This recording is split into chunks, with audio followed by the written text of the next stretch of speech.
23 Januari 1950, sekitar pukul 10 pagi. Ingatkah kalian dengan peristiwa berdarah di Bandung pada tahun 1950? Di balik peristiwa itu adalah Angkatan Perang Ratu Adil, sebuah organisasi militer yang dipimpin oleh sosok kontroversial yaitu Raymond Westerling.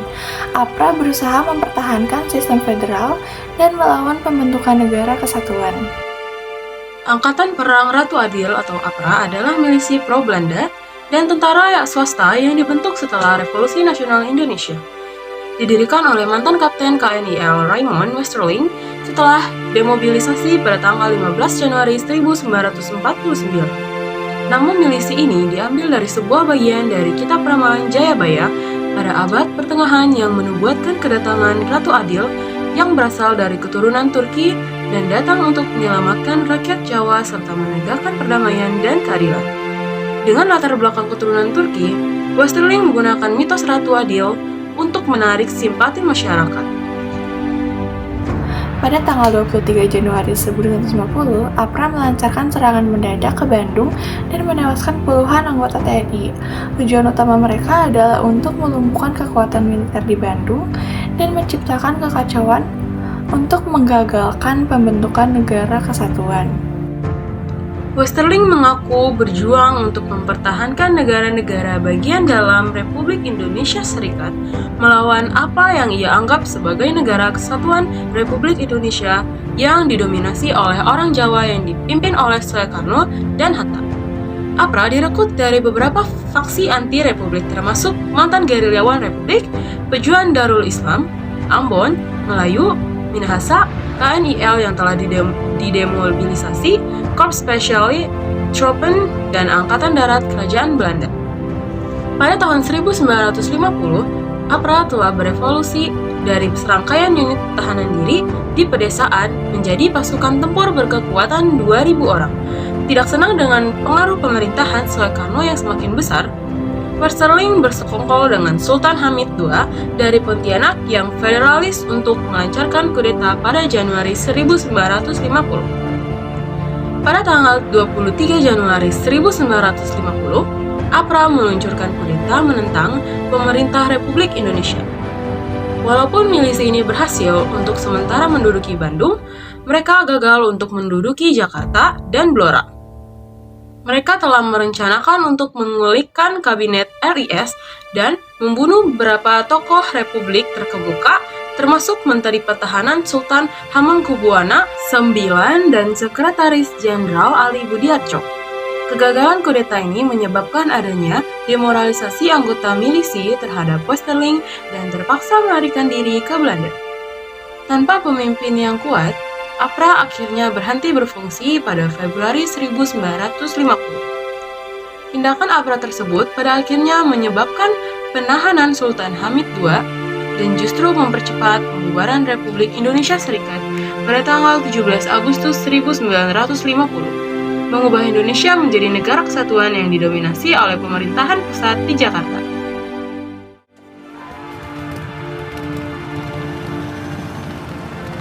Tahun 1930-an, Andi Agis kemudian dibawa seorang pensiunan asisten Pak Presiden bangsa Belanda ke Belanda pada tahun 1935. Ia memasuki Leger School dan tamat tahun 1938, lalu meneruskan ke Lyceum sampai tahun 1944. Sebenarnya Andi Agis sangat berhasrat untuk memasuki sekolah militer di negara Belanda untuk melanjutkan seorang prajurit, tetapi niat itu tidak terlaksanakan karena pecah Perang Dunia Kedua. Kemudian Andi Agis memasuki konflik Leger dan bertugas sebagai tim pertempuran bawah tanah melawan tentara pendudukan Jerman atau Nazi. Dari pasukan bawah tanah, kemudian Andi Agis dipindahkan ke belakang garis pertahanan Jerman untuk melumpuhkan pertahanan Jerman dari dalam.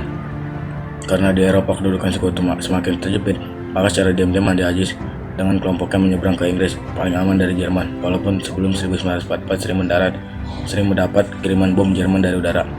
Di Inggris, ia mengikuti latihan pasukan komando di sebuah kamp militer 70 km di luar London. Andi Agis lulus dengan pujian sebagai prajurit komando. Selanjutnya pada tahun 1945 mengikuti pendidikan sekolah calon bintara di Inggris dan menjadi sarjana kadet pada bulan Agustus 1945.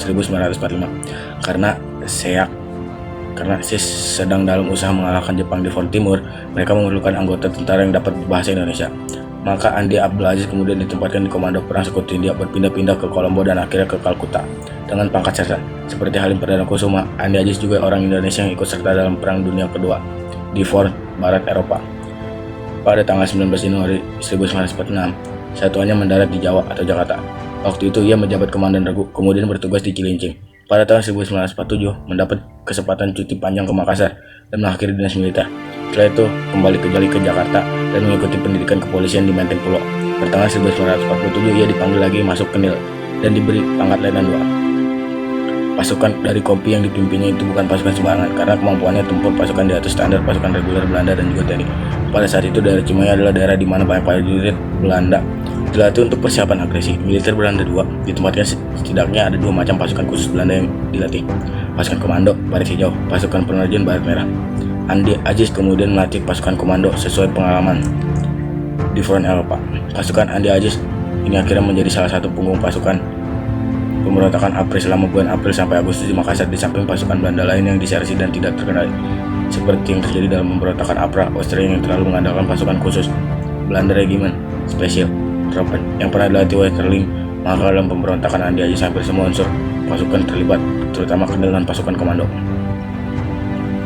Dari hasil pemeriksaan Aziz dalam sidang militer yang digelar 3 tahun 1953, saksi mantan Presiden Nit Sukawati dan Letkol Mokobinta tidak banyak meringankan terdakwa yang pada akhirnya dihukum selama penjara selama 14 tahun. Dalam persidangan tersebut, terdakwa mengaku bersalah, tidak akan naik apel, tetapi merencanakan minta gerasi kepada Presiden. Republik Maluku Selatan atau RMS adalah gerakan separatis yang dipimpin oleh mantan Jaksa Agung Negara Indonesia Timur atau NIT, yaitu Christian Robert Stephen Soumukil. Pemberontakan RMS terjadi pada tanggal 25 April 1950. Tujuan pemberontakan ini adalah untuk melepaskan wilayah Maluku dari Negara Kesatuan Republik Indonesia dan membentuk negara sendiri. Pemberontakan ini dilatar belakangi oleh ketidakpuasan beberapa kelompok masyarakat di Maluku terhadap proses penggabungan dengan Negara Kesatuan Republik Indonesia. Mereka merasa memiliki identitas dan sejarah yang berbeda, sehingga ingin menentukan nasib sendiri. Selain itu, ada juga faktor politik dan ekonomi yang memicu ketegangan di wilayah tersebut. Pada tanggal 25 April 1950, para anggota RMS memproklamasikan berdirinya Republik Maluku Selatan dengan J.H. Manuhutu sebagai presiden dan Albert Warisal sebagai perdana menteri. Pemberontakan RMS ini ditanggapi serius oleh pemerintah Indonesia. Berbagai upaya dilakukan untuk mengatasi pemberontakan ini, baik melalui jalur diplomasi maupun operasi militer. Salah satu upaya diplomasi yang dilakukan adalah dengan mengirim Dr. Leimena untuk melakukan perundingan dengan tokoh-tokoh RMS. Namun upaya ini tidak membuahkan hasil yang signifikan. Akhirnya pemerintah Indonesia melancarkan operasi militer untuk menumpas pemberontakan RMS. Operasi militer ini berlangsung cukup lama dan melibatkan banyak pasukan dari kedua belah pihak. Setelah pertempuran yang sengit, pasukan Indonesia berhasil merebut kembali wilayah Maluku dan mengakhiri pemberontakan RMS.